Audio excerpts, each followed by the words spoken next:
In 1912, a young boy disappeared during a family outing in Louisiana. Search efforts began almost immediately. Months later, a child was found. He was brought back to the family, and they said he was their son, but not everyone agreed. In 1912, the Dunbar family lived in Louisiana, moving through a routine shaped by work, home, and time spent together. Their days followed familiar patterns. Responsibilities were shared. Children were raised within the structure of the family, known by name, by voice, and by the small details that come from daily life. Among them was a young boy, Bobby Dunbar. He was part of that routine, recognized not just by appearance, but by behavior, by memory, by the way he fit within the family itself. In the summer of that year, the family traveled to a lake for an outing. It was not unusual. Time away, time together. The kind of day that did not stand apart from others. The environment was open, water, trees, space enough to move, but still within view. The family remained near one another. The structure of the day held, until, at some point, it did not. At the lake, the day continued as it had begun. The family remained near the water, moving between small, familiar moments. Conversation, rest, watching the children as they moved through the space around them. Bobby was there, within sight, within the pattern of the day. Nothing separated that moment from any other. At some point, he moved away. Not far, not in a way that would have stood out. A few steps, a shift in position, something small enough that it did not immediately break the sense that everything was still as it should be. Time passed in that way, not marked by a single event, but by the absence of one. Then came the realization. Someone looked for him, expected to see him where he had just been, and did not. At first, it was a question, a glance across the area, a call spoken at a normal volume, as if the answer would come back immediately. There was no response. The search widened. Voices carried further. The movement became more deliberate. The places he might have gone were checked one after another. The edge of the water, the nearby ground, the paths leading away from where the family had been gathered. But the pattern did not return. He had been there, and then he was not. The moment did not arrive all at once. It formed as the absence remained, as each place where he should have been was found empty, as the calls were repeated and nothing answered back. In the days that followed, the search did not stop. But what defined that period was not only the movement of people looking, it was the time that passed without an answer. At first, the response was immediate. Those at the lake searched the surrounding area. Voices called out again and again, moving further from where the family had been gathered. Nearby ground was checked. The water was watched. Paths leading away from the site were followed outward.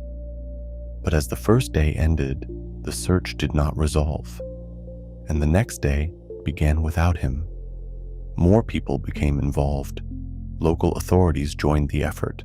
Volunteers moved through the area in coordinated groups, covering ground that had already been searched, then moving beyond it. The lake itself became a focus. Boats moved across the surface. The shoreline was examined carefully, as if something might still be found if enough attention was given to the same space. But the search did not return anything that could explain what had happened. No clear sign, no confirmed direction. Days became a measure of distance from the moment he had last been seen. Then weeks. The pattern of searching continued. But the expectation began to change. Not outwardly at first, but in the way time settles into a place where something has been lost. The calls became fewer, the movement more measured, not because the effort had ended, but because the absence had remained. And the space it created did not close. Months passed. Then, after that long stretch of waiting, a new possibility appeared. A child had been found in Mississippi in the company of a traveling handyman named William Cantwell Walters. He was moving with the boy from place to place, and when authorities began to compare the child to descriptions of Bobby Dunbar, attention turned quickly toward them. The boy was brought forward, and the distance between disappearance and return seemed, for a moment, ready to close. The Dunbars were called to see him. At first, the recognition was not as simple as later retellings would make it sound. Some newspaper accounts described an immediate embrace, the kind of scene people want from stories like this. Others suggested uncertainty at first, hesitation, a pause before certainty was declared. By the next day, after looking more closely at the child's body, Leslie Dunbar said she was sure he was her son. And once that certainty was spoken aloud, the story began to harden around it. The child was taken back with the Dunbars. The return was treated publicly as recovery, but the question did not end there. William Walters insisted the boy was not Bobby Dunbar. He said the child was Bruce Anderson, and that Bruce's mother, Julia Anderson, had willingly entrusted the boy to him for travel. Julia Anderson later confirmed that account herself. That is where the story changed. It was no longer only about a missing child. It became a question of identity, of whether recognition was enough, of whether grief could make certainty feel stronger than fact. When Julia Anderson arrived, she did not immediately produce the kind of certainty the public wanted from her. Accounts say she was shown several boys and was unsure at first. Later, after seeing the child again more closely, she said he was hers. But by then, her first hesitation had already entered the story, and it did not leave. What followed was not a clean reunion. It was a struggle between two claims. One family saying, "This is our son, returned." Another saying, "No, this is ours, taken." And surrounding both of them was a public ready to decide which version looked more believable.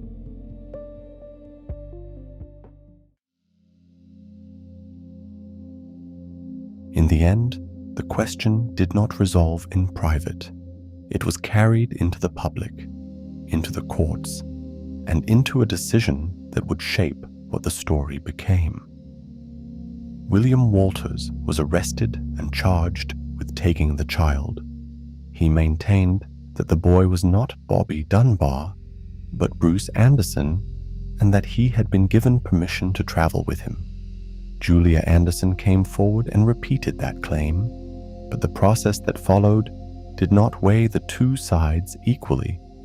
Her uncertainty in those first moments, the hesitation when she was asked to identify the child, remained attached to her. It was spoken about, repeated, interpreted as doubt. The Dunbar family, by contrast, had reached certainty. They named the boy. They recognized him, and that recognition became the stronger position. Walters was convicted.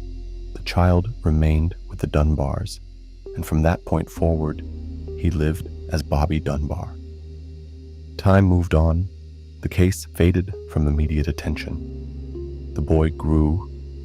A life continued under a name that had been confirmed publicly, even if not fully agreed upon.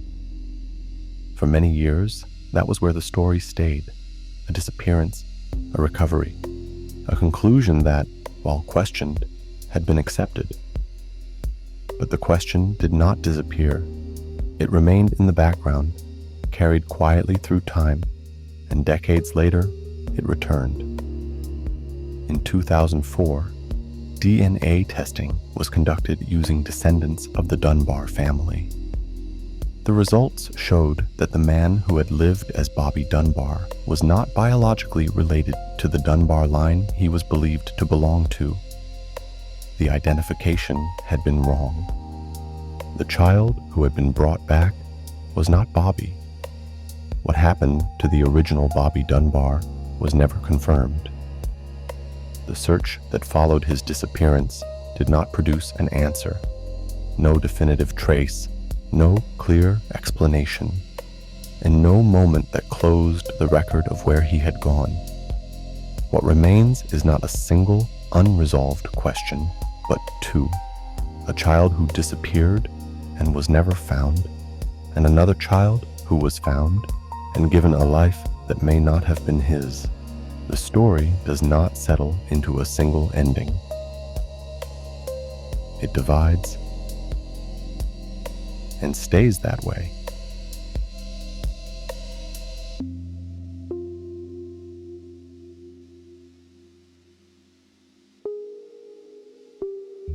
That was tonight's story. You've been listening to The Midnight Box. Wherever you are, thank you for listening. Good night.